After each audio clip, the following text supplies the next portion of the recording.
Good day to everybody. Thank you for being here with us today.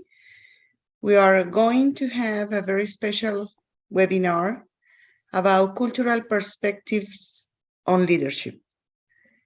Leadership has many forms and differs from one culture to the next. Today, speakers will look at some of the cultural similarities and differences to help us bridge the gaps and learn from one another. Our speakers include Adenike Osadolor, BPW Nigeria, past International Regional Coordinator for Africa.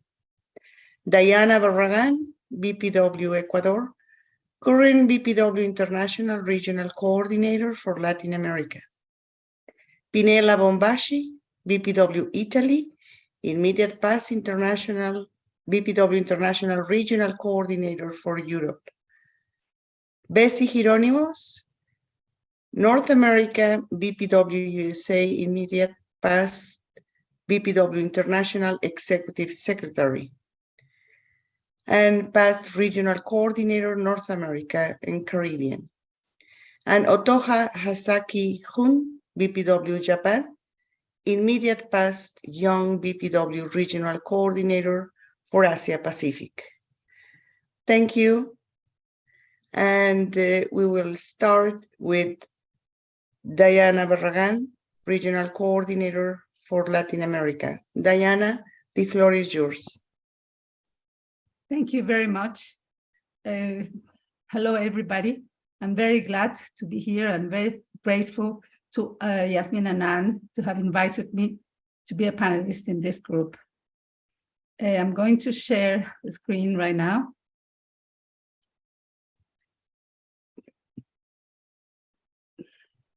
Can everybody see the presentation? Yeah. Thank you.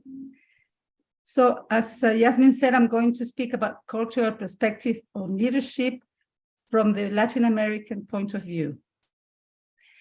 Well, very briefly, according to the Oxford Dictionary, leadership is the action of leading a group of people or an organization. On the other hand, culture is the ways of life, including arts, beliefs, and institutions of populations that are passed down from generation to generation, and it's considered the way of life for an entire society. These two concepts interrelate. They have a correlations in the sense that culture influences leadership styles.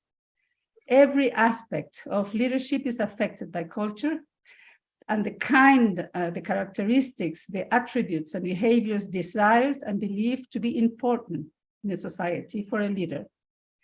But like Yasmin said, different leaders in different cultures. What makes a good leader in one culture doesn't work in another culture.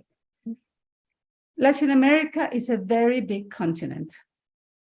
It is 13% of the world's total land surface area. It has 590 million people of the 7 billion people on the planet, which is 8% of the world's population. Like in other regions, historical events have shaped the governments and leadership practice in Latin America. People share experiences and they produce expectations regarding governance or leadership. These expectations are passed through generations and they become the structure of how governance works and affect cultural values and cultural mental models. So culture matters on how leaders emerge and are selected, developed, or seen. Latin American leaders differ from their equals in other regions in a great number of characteristics. Those who emerged to lead social change and transitional governments relied on autocratic, populist, and paternalistic leadership styles. They are either traditional leaders, el patrón or the chief, or recently they tend to adopt a modern type of leadership, is the modern leader, el líder moderno. So as I was telling you, autocratic, paternalistic, and populist leadership styles are the most common in Latin America. Autocratic styles draw on positional power. I mentioned countries here, but they're not the only ones now that have been marked by this style: Chile, Argentina, Bolivia, Mexico. Paternalist refers to making decisions and promises in a way like a father does, a parental way that engenders care and loyalty. Populist styles, on the other hand, are based on claims that the leader is going to arrange the world for everybody, versus the elites and the power groups who concentrate power for themselves, according to these populists. The most striking feature of cultural development in Latin America has been the very pronounced cultural commitment. The leaders see themselves as active members of society who care about the development of their countries and are deeply involved in national affairs. Another point of importance is patriarchy and matriarchy. Central, North, and South America have long been havens of matriarchal cultures. And these have surprised Europeans, and regarding what level of cultural flexibility, they are shocked. This is the case in some parts of Latin America, since we still have matriarchy, but very few, like in the Cuna culture, where women are still making decisions for the community. And their decision and responsibility have never been questioned. After the colony, Latin American women were driven to change the paradigm and to submit to patriarchal society, where men occupy positions of authority and power. In general, men had rights over women that they did not have over other men, and women did not have over themselves. Women's presence in Latin America is still limited at the highest decision-making levels.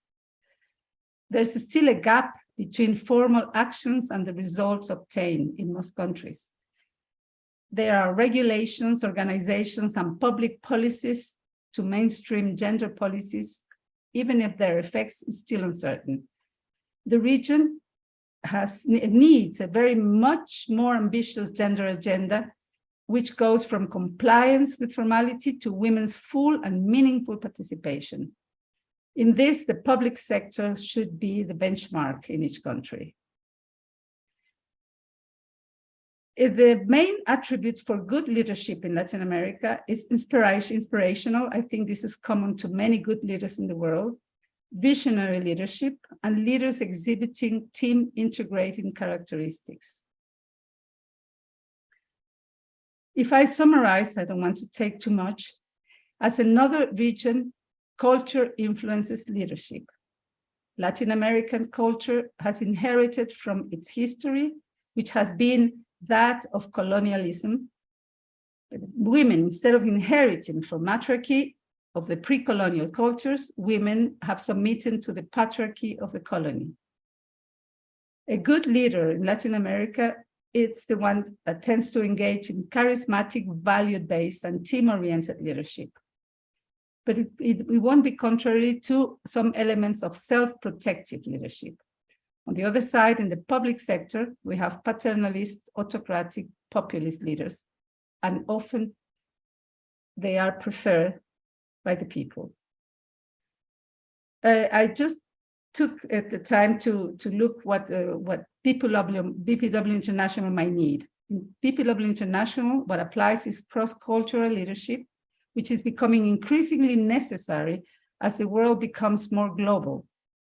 In this globalized world, BPW leaders should communicate across cultural boundaries, not only speak different languages, but also have a knowledge of the different ways in different cultures. The attitude of the leader is more important than formal structures which can be different. Effective cross-cultural leadership requires an understanding of the two key differences between cultures: cultural values and cultural norms. I've put reference here because this is going to be in the web, and I'd like to respect that. And I thank you for listening to me. Thank you very much, Diana. Now we are going to listen with the Bessie Hironimus. Thank you, Bessie. We know that for you it's 4 a.m. Thank you, Jasmine and Anne. Hello, everybody. I'll give you some thoughts of leadership in the US. My thoughts are, what is leadership? It is strength and the ability to give strength to others so they can stand on their own. It is the ability to guide others into a direction or decision that leaves them feeling empowered and accomplished. You don't need a title to be a leader. You lead by example. They won't remember what you say as much as what you do. Use your leadership skills to help people, to inspire and motivate them to reach their fullest potential. A great example of an American leader is our BPW founder, Dr. Lina Madison Phillips. She was a visionary, a motivator, and an inspiration. She said, be practical in your work, but never lose the dream of our great vision of the future. In 1919, she called for the establishment of the national organization of BPW to bring about solidarity among women throughout the nation and eventually throughout the world. In 1930, she saw her dream come true with the birth of the International Federation of BPW. Other outstanding US women have said, Anne, can I have some the sayings from the, do you mind?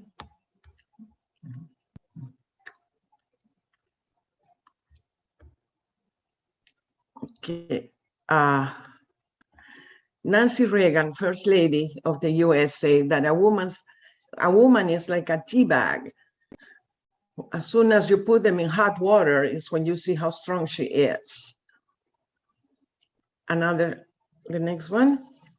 Maya Angelou is an author and very inspirational. She says, if you get, give.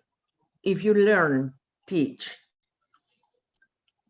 The next one is Dolly Parton. She's a singer.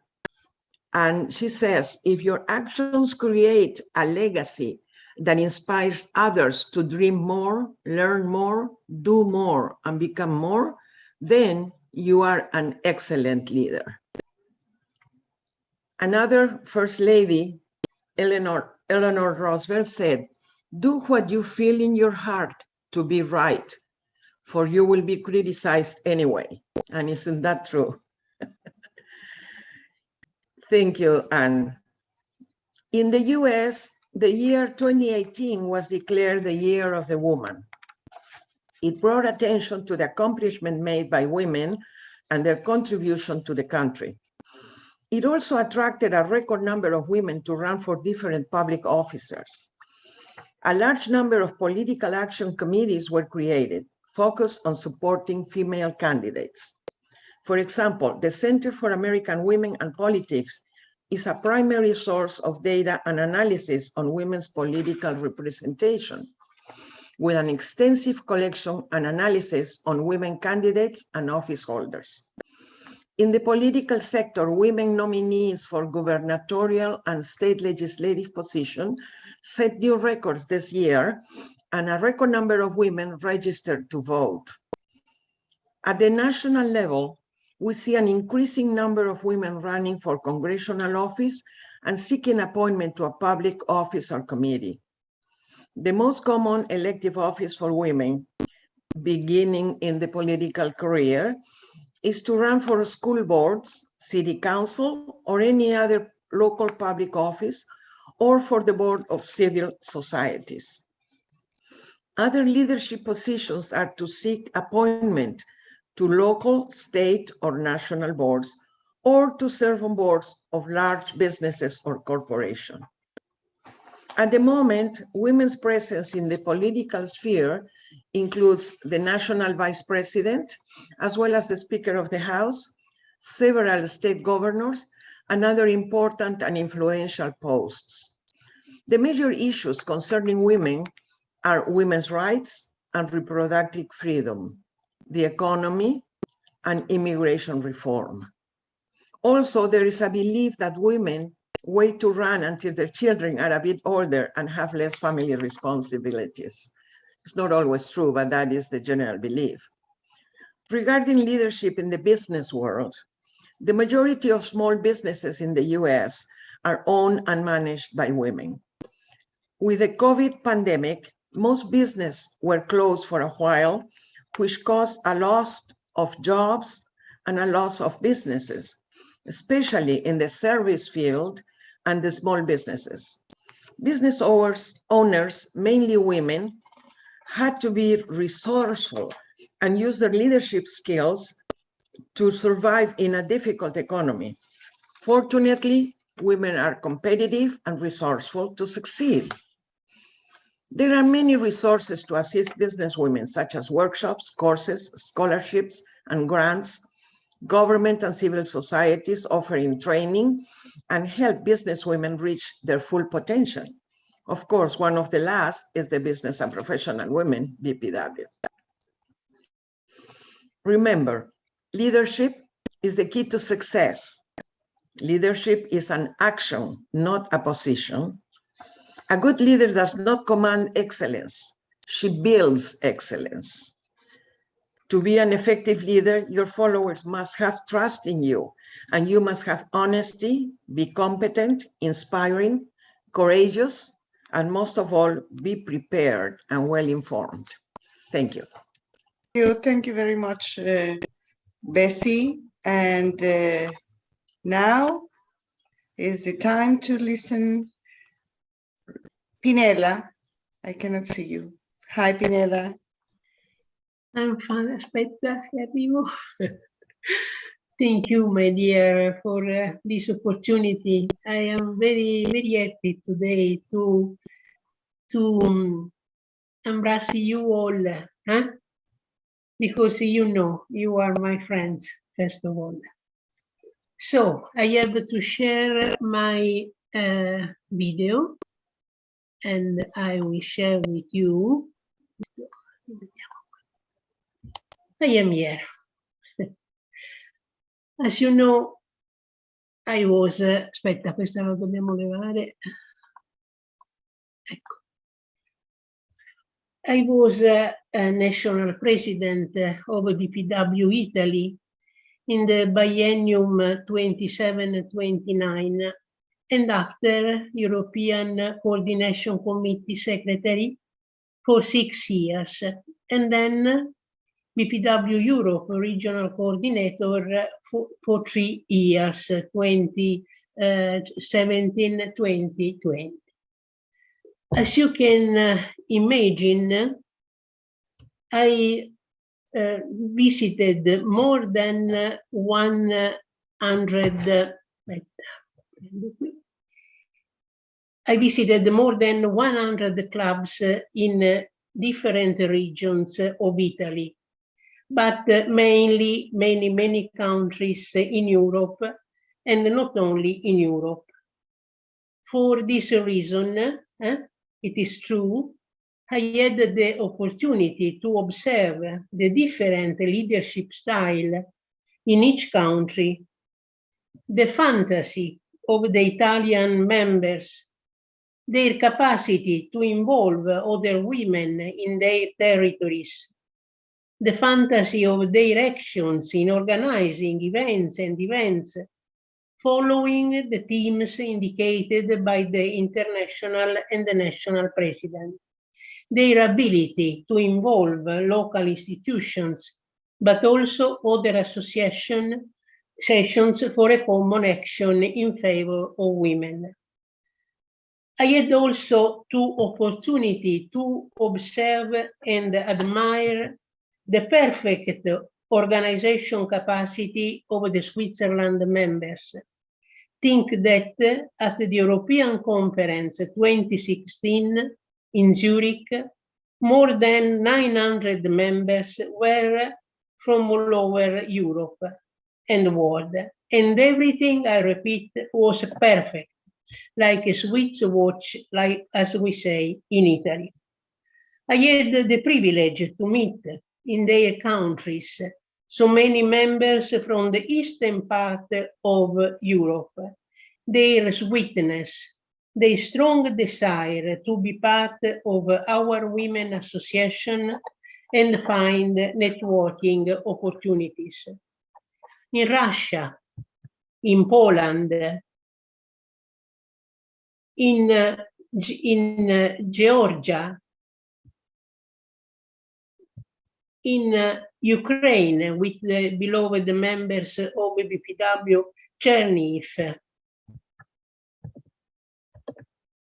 in Moldova.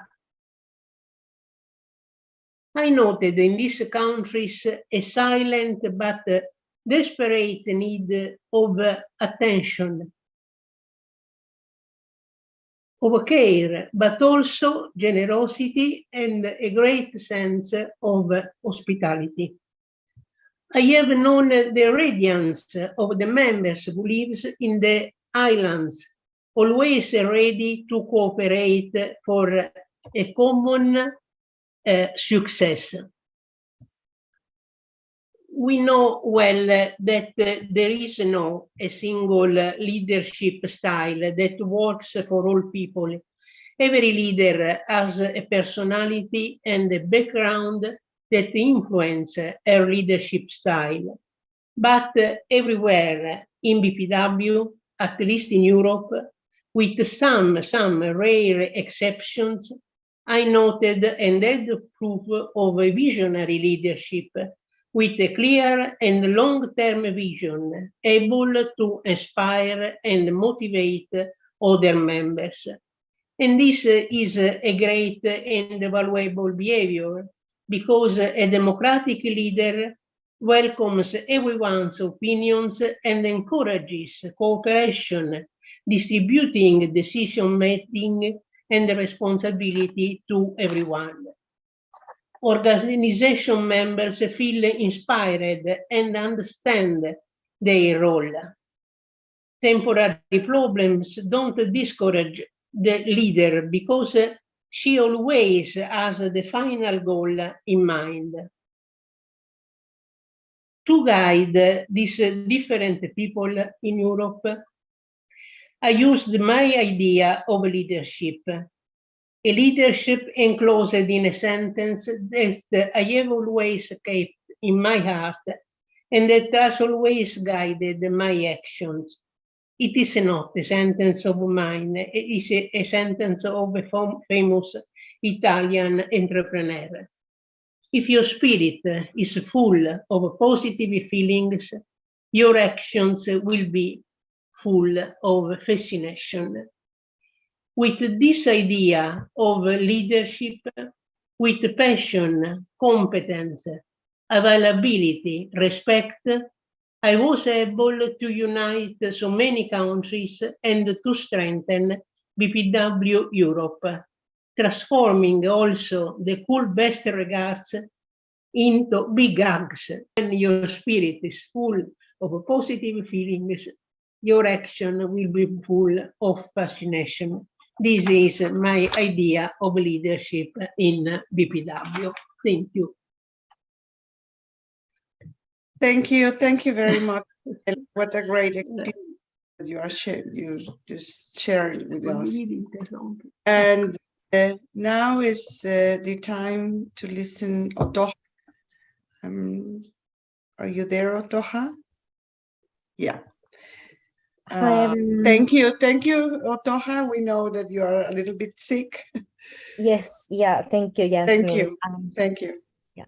So hi, everyone. I'm Otoha from BPW Japan. I'm also a member of BPW UK as I just moved. So apologies first. I have cold at the moment, and so if I start coughing, it's not gonna stop. So I will be very, very quick with what I'm going to say. So general leadership.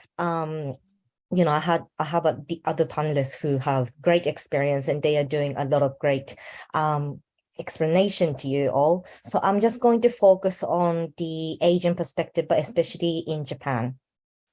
So generally in Asia, the culture of respecting the elder is still a huge part in our society compared to the Western society. And modern days, Japan is a lot more relaxed in comparison to all other Asian countries. So I was quite surprised whenever I was hearing from some of my friends about the etiquettes and manners in other Asian countries, which are still practiced in today's society.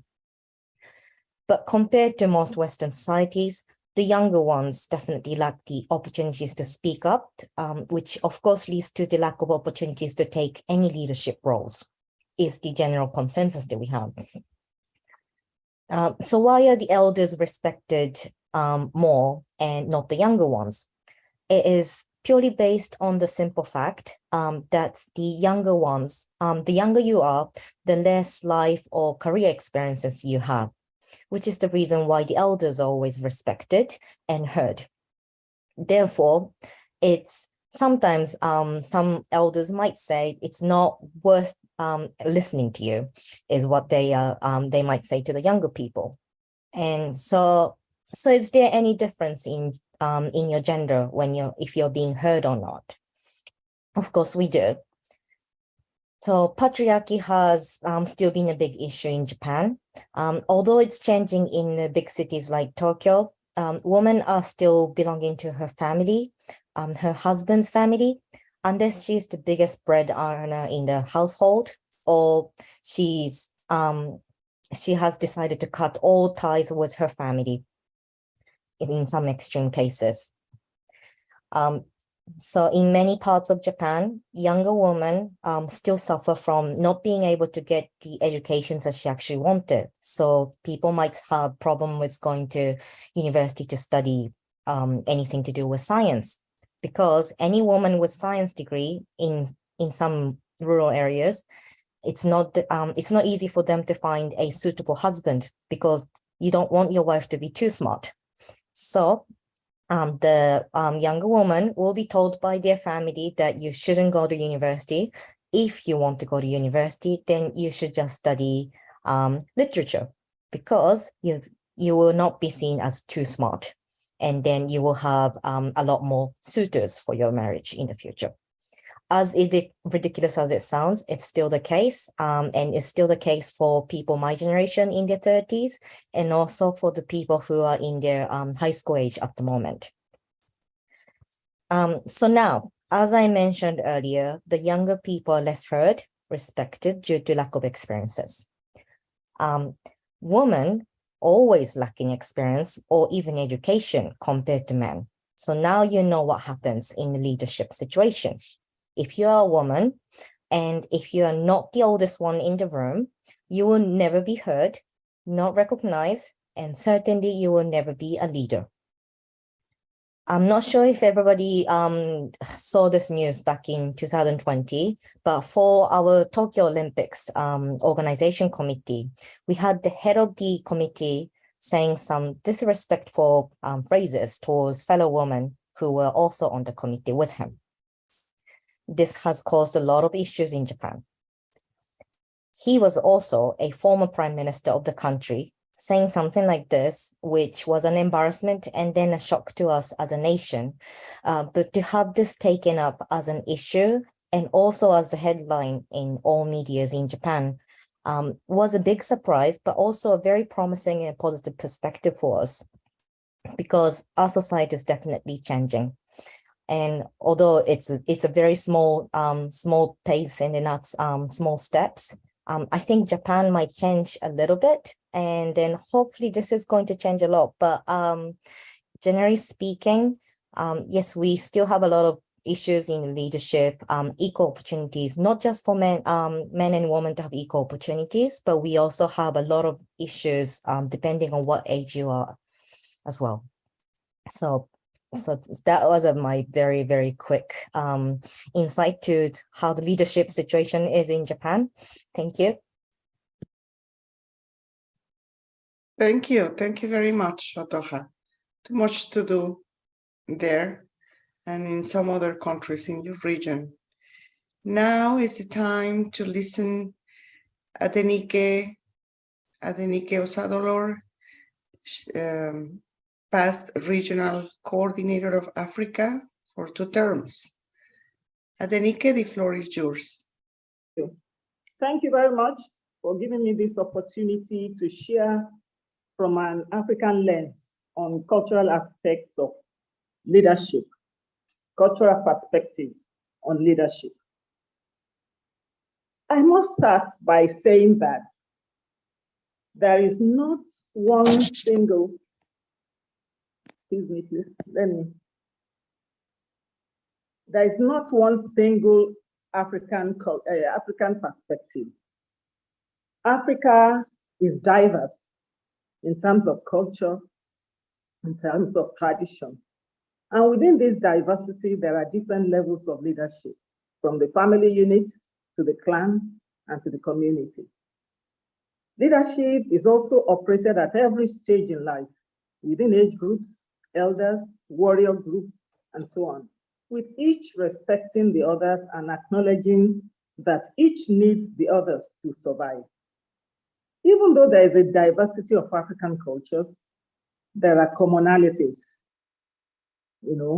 especially in such areas as value systems, beliefs, practices, which largely reflect what we can call the African worldview.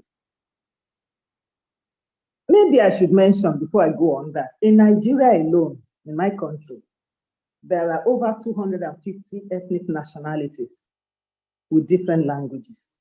So you can, just to give you an idea of the kind of diversity, there is in Africa.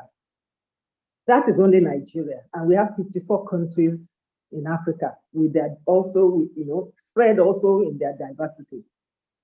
But I spoke about commonalities. It is from these commonalities that the Afrocentric perspective, perspectives are derived. And that is what I'm going to speak to. I'm going to speak from 2 Afrocentric principles that I'm familiar with. One is the concept of Omoluabi in the Yoruba worldview. I am very familiar with that because I am Yoruba. And then, of course, I'll also speak about the concept of Ubuntu, which originates from the Zulu in South Africa. The Omoluabi concept.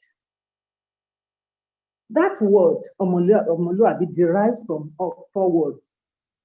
Omo, which means child. You can see from that diagrammatic expression.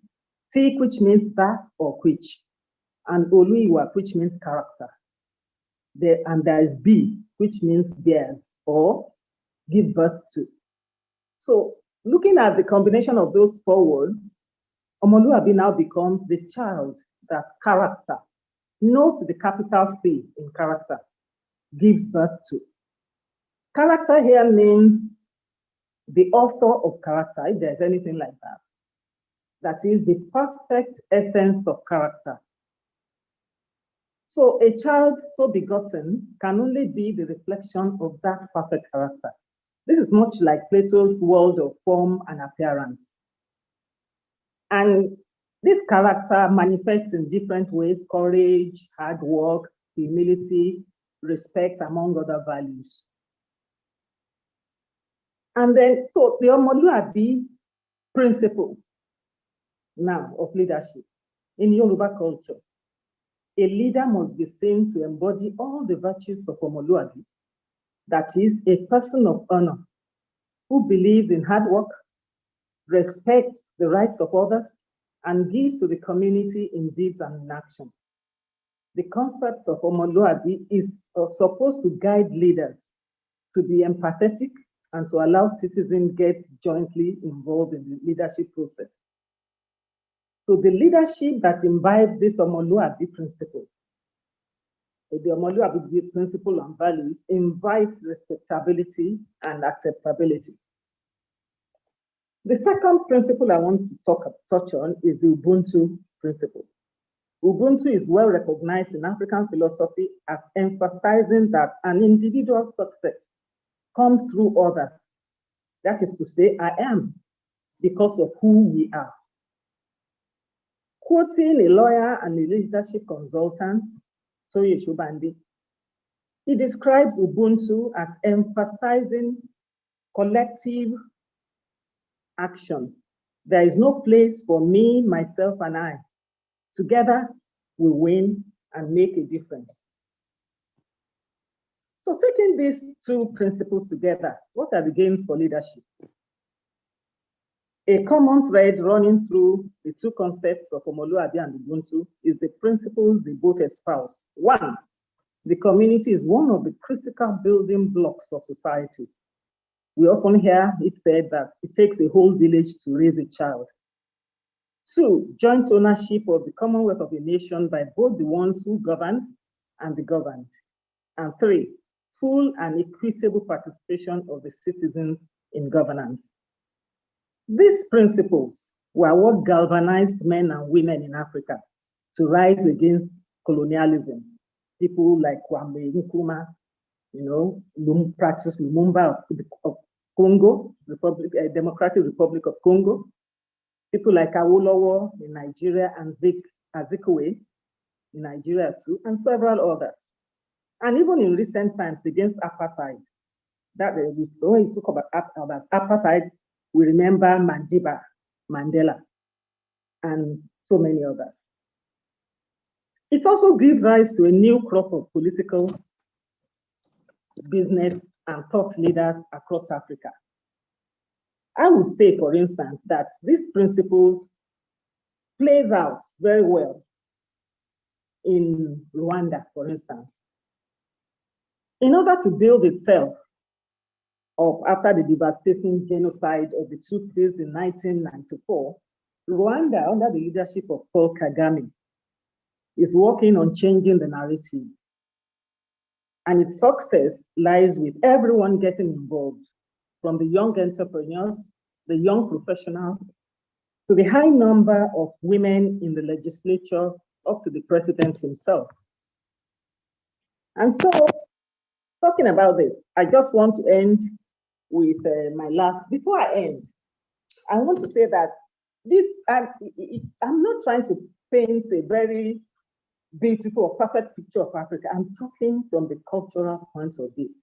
I want to remind us that a lot of these values based in our culture were eroded by colonialism. And so that made Africa a bit conflicted. So that is why we have so many problems about leadership for now. But you can see from people that I have mentioned in this discussion that the tide is turning for good, slowly, but we will get there. Africa, the last word I want to say is that Africa has borrowed so much from the rest of the world. Some have worked, many more have not.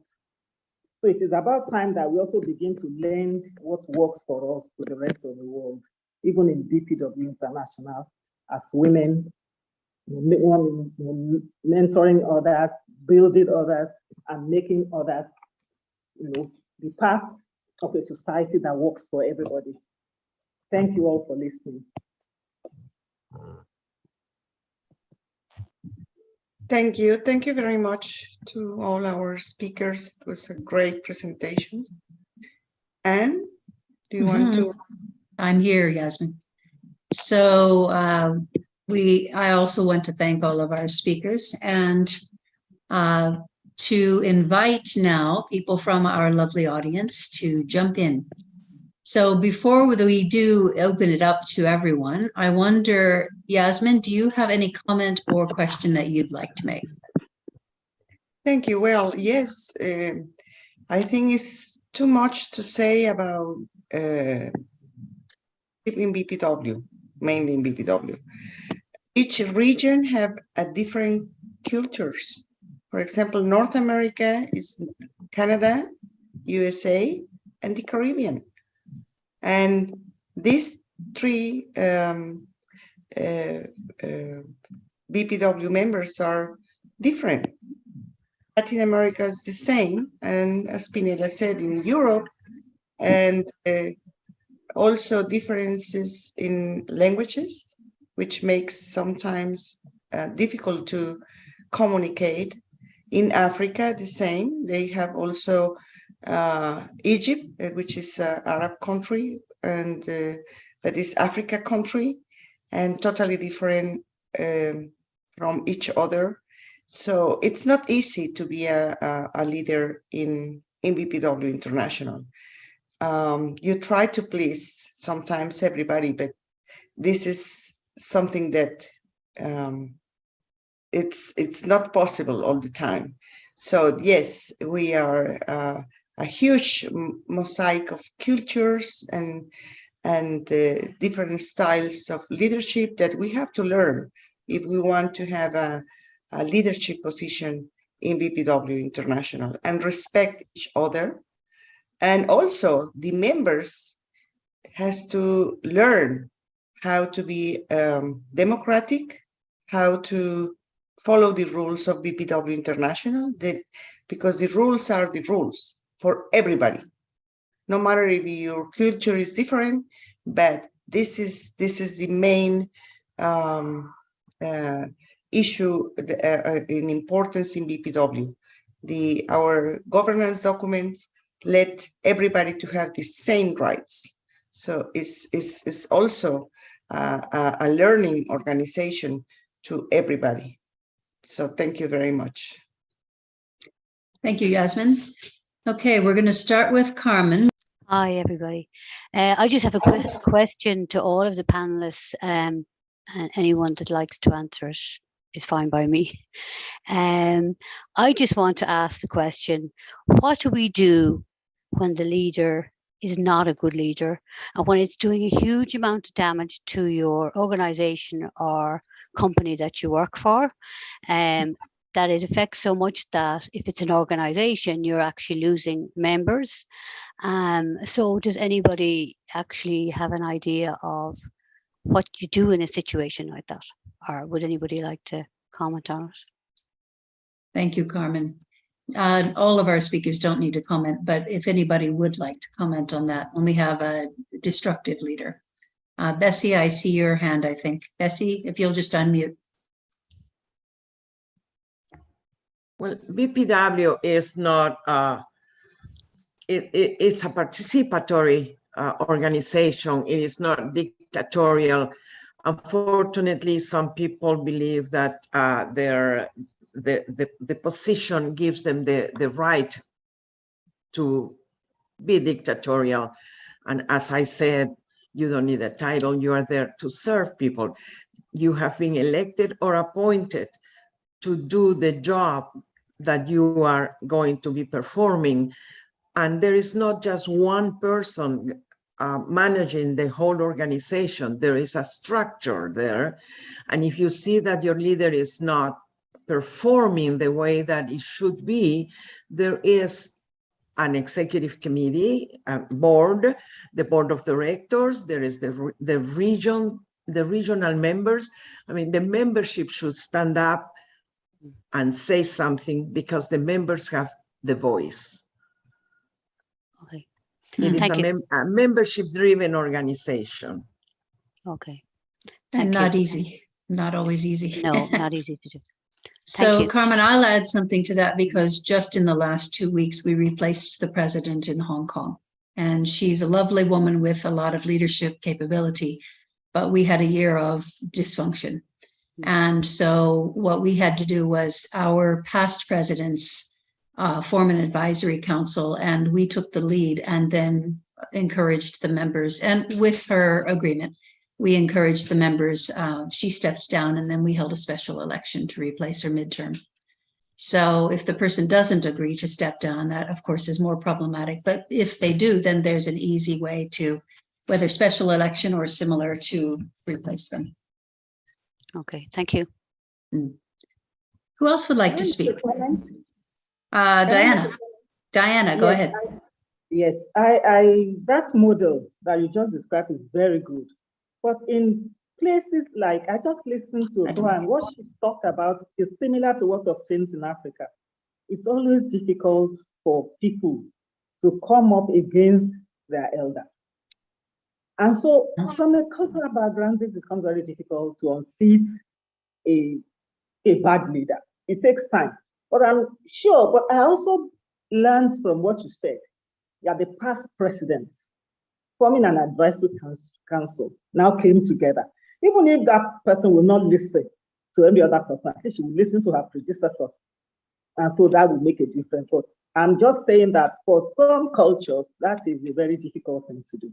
And then also, we also have to understand that even within Africa, I said earlier that there's diversity. Some countries are in Africa by way of geographical location. They are not really culturally Africans. So there's also a conflict from where such people come from and the kind of values that I have discussed in on this panel. So all these things work together to make it difficult for everybody to conform to the standard expected of, for example, BPW International. Okay, thanks very much, Adenike. And Diana, you wanted to make a comment as well. I'd like to say that that question led me to think that it may be wider.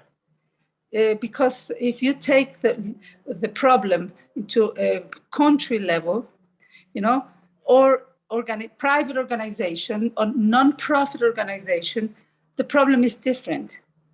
In a private organization, you might have ways to easily put the CEO out of the organization. In the country, you have a culture influencing very hardly in this fact. So if people believe that they have elected that person and that person has the majority in Congress, well, they won't be able to take it down. In NGOs, it's more difficult to do so because whether politics affect or rules affect, or depending on what type of organizations there is, we have different ways of taking the leader down. Of asking her or him or whatever to leave office. But it's not the same, it's not leadership, is different if you see different types of organization. That's what I wanted to say, Carmen. Mm-hmm. Okay, thank you, Diana. Otoha, I'll turn to you for a moment. Okay. Thank you, Anne. So I just wanted to get back to Joe Kinsey's question in the comment. So I'm just going to read out the question first. So do you think this is just in Japan culturally or in other countries? Without our young BPW members inputting actively, we will not grow. In BPW UK, we have a young BPW member on our FEC. So coming back to that, so first question, I think the issue we have in Japan about, women generally lacking in work or life experiences and then also education, therefore not seen as a suitable leader in many situations. I think that may also be the case in some other countries if women are also having difficulty getting career experiences and also education as much as men do in general. I can't speak on behalf of all the Asian countries, but if anyone's having same situation, I'm sure that is also the case. And then regarding to the young BPW being on the board, in Japan, we do have young BPW on board all the time. Which is the reason why, so I joined BPW Japan in 2014, and then I was elected as the chair of Young BPW, so Young BPW representative for Japan from 2015.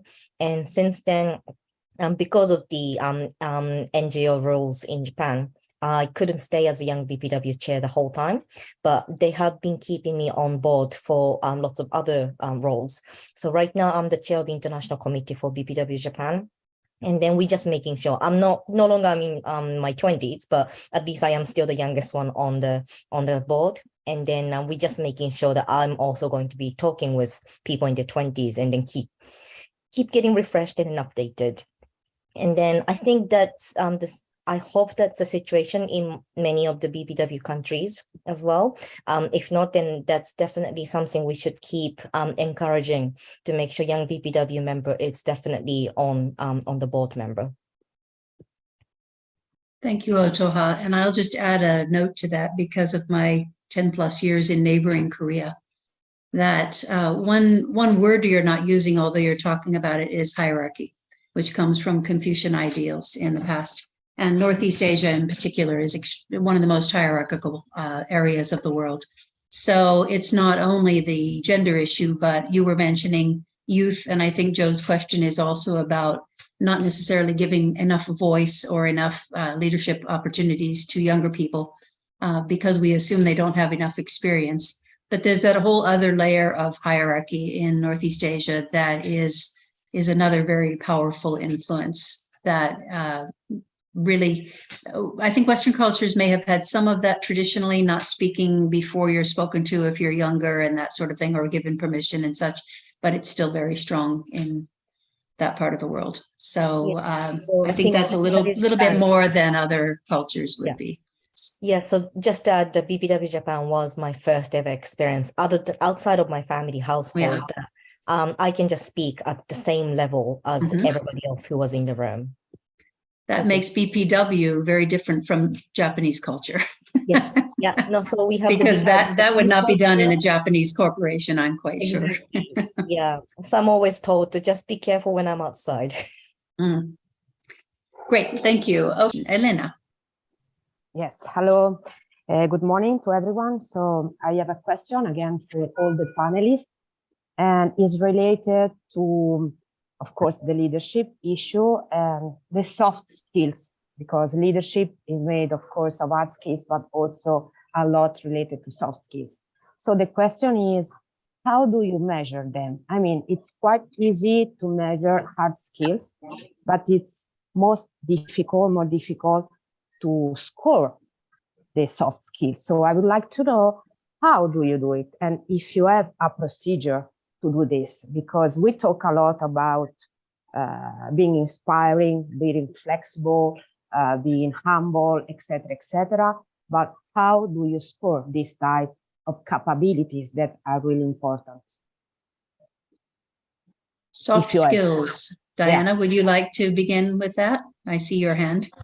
Very briefly, I think the first way of measuring, if we don't have a test like in psychology, you have the test to measure things, but here it's only by looking at the results, the followers of a leader. Then you can realize how the leader is envisioned, the leader is seen, and is followed and is respected.